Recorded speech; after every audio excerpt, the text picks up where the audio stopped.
At Thanksgiving, my sister announced, "We're remodeling. You're covering half, $25,000. I said, "No," Dad snapped. "Then you're not family." I shrugged. "Fine." I walked out. 2 weeks later, they called, panicking. Can you imagine the betrayal of your own family trying to steal your identity? What if the people who raised you tried to secretly bind you to their debt, all while calling you ungrateful when you refused to pay for a renovation you never agreed to? Because that's exactly what happened to me this Thanksgiving, and it started with a single, chilling sentence. Story begins, it was Thanksgiving, right? The smell of turkey, the low hum of football on TV, supposed to be perfect. But then my sister, Mara, struts in, standing at the head of my parents' dining table like she's addressing the press. Chin high, wine glass in hand, already basking in imaginary applause. "So, we're renovating," she announces. I just blinked. Renovating what? She points to the kitchen where my mom's pretending not to listen and my dad's carving turkey like it's brain surgery. We got bids. Contractor starts in January. Then she tilts her phone, showing me a number. $50,000. And you're paying half. 25 grand. My fork almost clattered to the plate. I looked around, genuinely wondering if this was some candid camera prank. "You're serious?" I asked. Mara just shrugged, all casual. "Obviously, you don't have kids. You're the one who can afford it. Now, I'm a massage therapist. I do well enough. I'm booked out weeks in advance, and I'm damn proud of that. But I am not a bank. I'm not a walking renovation fund." "You didn't ask," I said, trying to keep my voice even. She actually scoffed. "Because if we ask, you'll do your little I need to think thing." She waved a hand at me like my boundaries were a bothersome mosquito. "It's Thanksgiving, Louis. Family doesn't make things complicated." My pulse started thrumming in my ears, but I dug my heels in. No, just that one word. It hung there, alien and unwelcome. Mara's smile flickered. "Excuse me." "I said no," I repeated, louder this time, my throat tightening. "I am not paying $25,000 for renovations I didn't agree to." My dad finally looked up from the turkey, his eyes sharp, already burning with anger. It was like my refusal was a personal insult, not a simple answer. "Louis," he snapped, "don't do this." "Do what?" I shot back. "Say no? That's all I'm doing." Mara's cheeks flushed. "You're embarrassing me." "You embarrassed yourself," I retorted, "when you announced my money like it was yours." My mom let out a little sound, half cough, half warning. Dad slammed the carving knife down, the fork rattling against the platter. "If you can't help your own family," he boomed, voice rising, "then you're not family." The room went silent. Even the football game from the living room sounded muffled. Miles away, beneath the sudden, crushing weight in my chest, I stared at him for what felt like an eternity. My hands were trembling, but I wouldn't let my voice shake. "Okay," I said, and to my own surprise, I actually shrugged. "Fine." Mara scoffed, a triumphant little sound. "Oh my God." My dad leaned forward. "You hear me? You don't get to pick and choose when you're our son." I pushed my chair back. It scraped loudly across the floor, an ugly, honest sound. "You just did," I said, my voice steady. "You picked. I heard you." I grabbed my coat, my fingers feeling foreign as I slipped my phone into my pocket. "Louis." My mom hissed. "Sit down. Don't be dramatic." "Not being dramatic," I replied. "I'm leaving." Mara threw her hands up. "Over a renovation. You're acting like we asked for a kidney." "You asked for $25,000, I said, looking her dead in the eyes. "That's not a side dish." My dad's voice followed me down the hallway, laced with venom. "If you walk out, don't come back." I paused at the front door, my palm on the cold metal knob. Every fiber of my being wanted to turn around, to smooth things over, to be the good son they'd trained me to be, apologetic, flexible, grateful for their tolerance. But then I remembered Mara's casual, "You're paying," like it was already decided, and my dad's face when he said, "You're not family," like he truly meant it. So, I opened the door and stepped into the biting cold night. "Happy Thanksgiving," I muttered to the empty air, and I shut the door behind me. I drove home, shaking, not sobbing, not screaming, just that quiet, ugly tremor you get when your body has nowhere to put all the adrenaline. At a red light, my phone buzzed. It was Mara. "Stop being petty. Dad's furious. Just send the money and apologize." I let out a sharp, humorless laugh. It wasn't even a request. It was a command, like I was a vending machine that just needed a harder punch. I didn't reply. I got home, fed my cat, and sat on my couch, staring at the blank TV, the apartment humming with a lonely kind of peace. Then my phone buzzed again. My mom. "Louis, please don't do this. You know how your father gets. We need this renovation. The house is falling apart." Need, not want, not hope, need. I typed back, "I'm not paying for renovations I didn't agree to. Please don't contact me tonight." I set my phone face down like it could burn me. I should have slept. But around 2 a.m., my brain was spiraling, needing something concrete to latch onto. I found myself digging through old files on my laptop, bank statements, scanned documents, all that boring adult paperwork. And then I saw it, a folder labeled Mortgage Docs. My stomach dropped like a stone. 3 years ago, when my dad got laid off and Mom's hours were cut, they called me crying. They were behind, they were scared. They promised it was temporary. They just needed me to help on paper so they could refinance and get a better rate. I remembered my dad's exact tone. "It doesn't mean you're paying it, son. It just helps us qualify. You're not responsible." I should have walked away then. Should have told them to figure it out like everyone else. But I was still in that old mode, the one where love was measured by what you gave up. So yes, 3 years ago I co-signed. Not because I was rich, but because I was stupidly hopeful. I hadn't thought about it in months.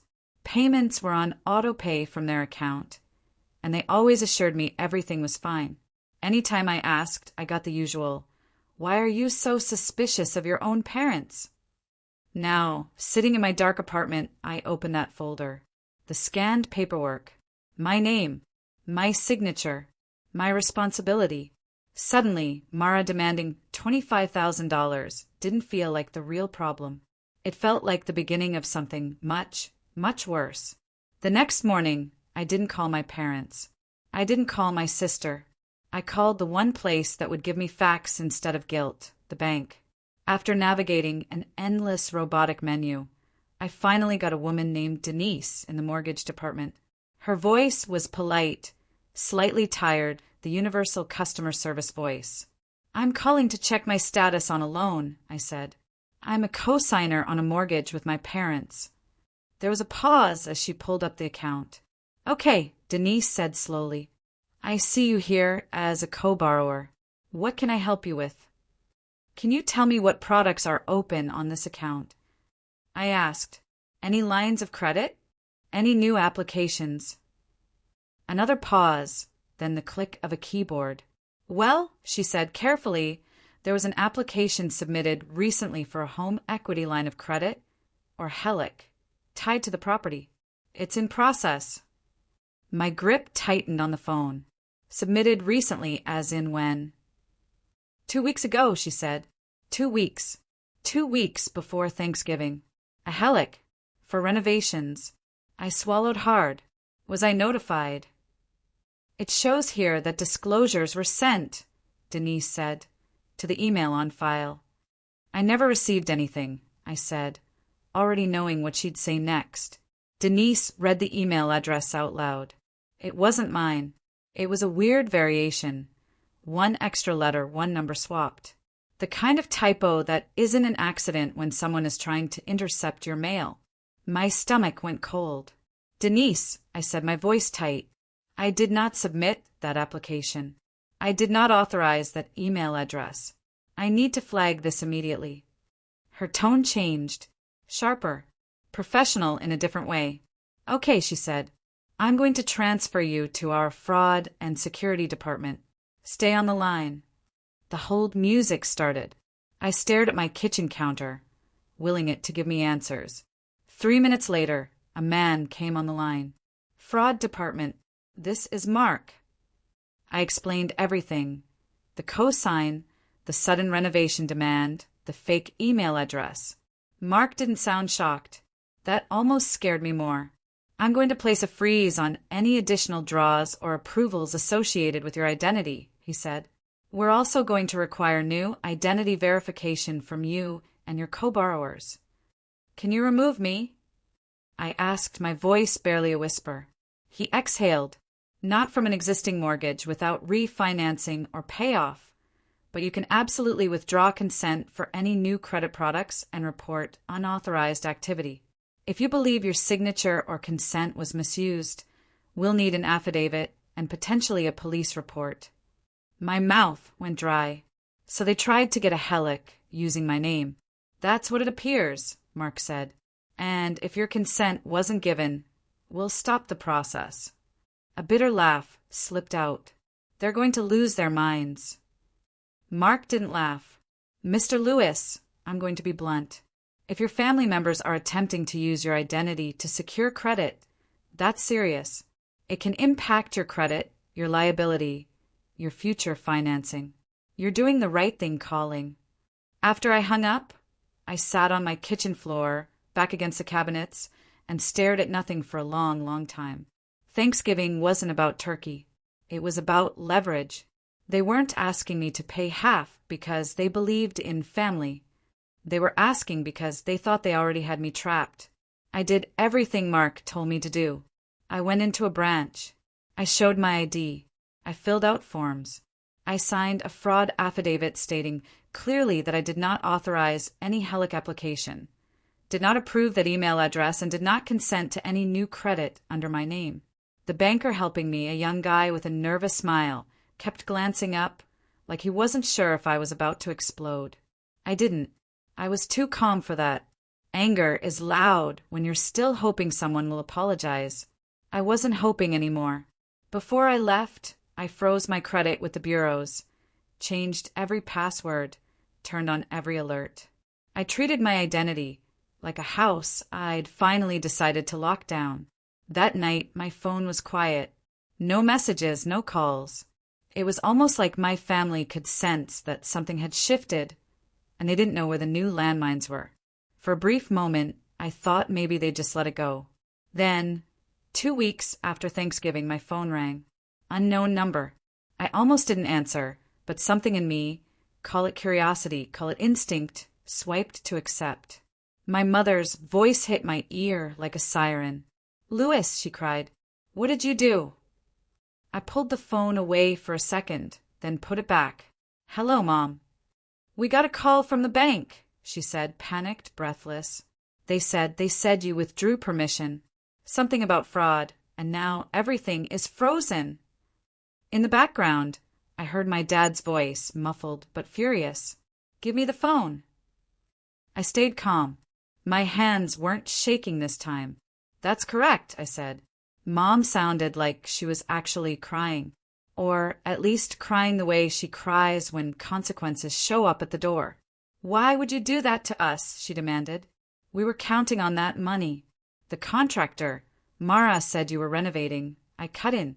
She said I was paying half, $25,000 without asking. It's our home." Mom snapped. "It benefits all of us." "I don't live there," I said. "And you told me I'm not family." There was a pause, like she'd forgotten that part. My dad's voice took over, loud and sharp. "You called the bank?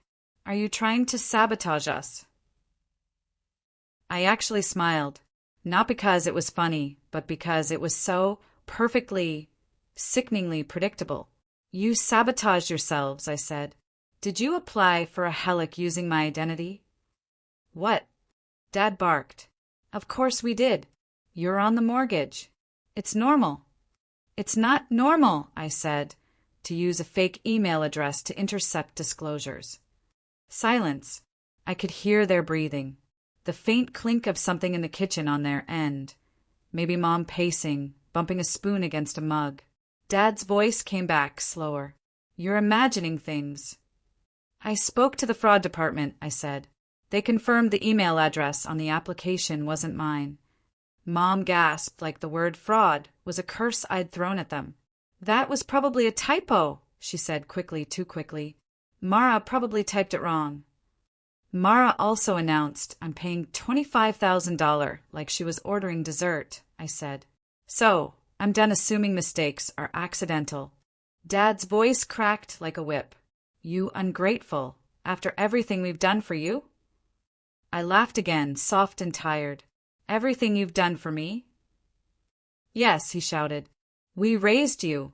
You raised me like an investment you could cash out, I said, still calm. And on Thanksgiving, you told me I'm not family because I wouldn't write a check on command. Mom tried a different angle, her voice turning syrupy sweet, like she was switching masks mid-conversation. Louis, honey, you know your father didn't mean it like that. He was upset. He meant it, I said, and honestly it clarified a lot. Dad's breathing was heavy. So what now? You think you can just pull out and leave us with nothing? I didn't pull out of your mortgage, I said. I pulled out of your new loan, the one you tried to get with my name. You're on the house. Mom cried. It's tied to you, too. Yes, I said, and that's why I'm protecting myself. From the background, I heard Mara's voice shriek, distant but clear. Who is he talking to? Then Mara grabbed the phone. I could hear her storming, the thud of her footsteps. Louis, she snapped. Are you serious right now? You're going to ruin Mom and Dad's credit because you threw a tantrum. I didn't raise my voice. I didn't need to. You said I wasn't family, I reminded her. Why would non-family co-sign your mortgage or your renovation loan? Mara made a frustrated sound. Stop being dramatic. This isn't about that. It is exactly about that, I said. She hissed low and venomous. We needed that line of credit. Dad already told the contractor we'd have it. We already picked materials. You can't just— I can't, I said. And I did. There was a long, ugly silence. Then Mara's voice dropped into something colder. You're going to regret this. I leaned back against my couch and looked out my window at the quiet street below. No, I said. I'm not. She hung up. The next few days were a messy parade of consequences. My aunt texted, Your mom is devastated. Why are you doing this to them? My cousin messaged, Heard you messed with your parents' mortgage. That's low. It was amazing how fast the story traveled and how carefully it was edited. So, I stopped letting it spread without the truth. I replied to my aunt.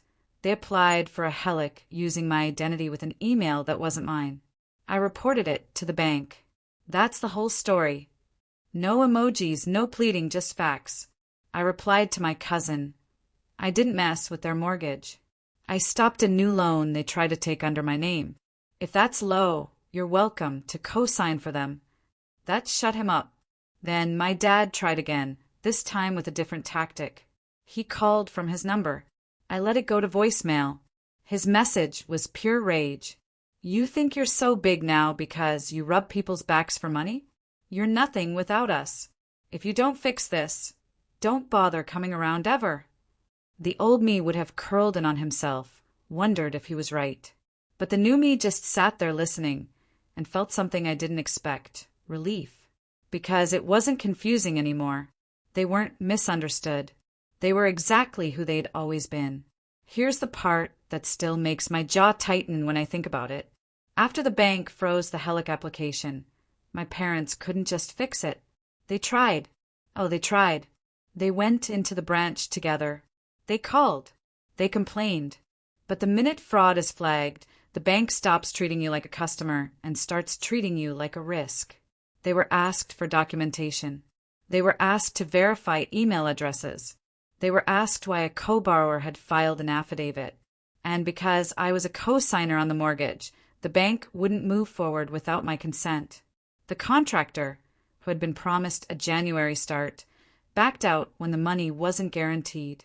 Their renovation fantasies started collapsing like cheap drywall in humidity. Then the real fallout began inside their own house. Mara had already posted Pinterest boards.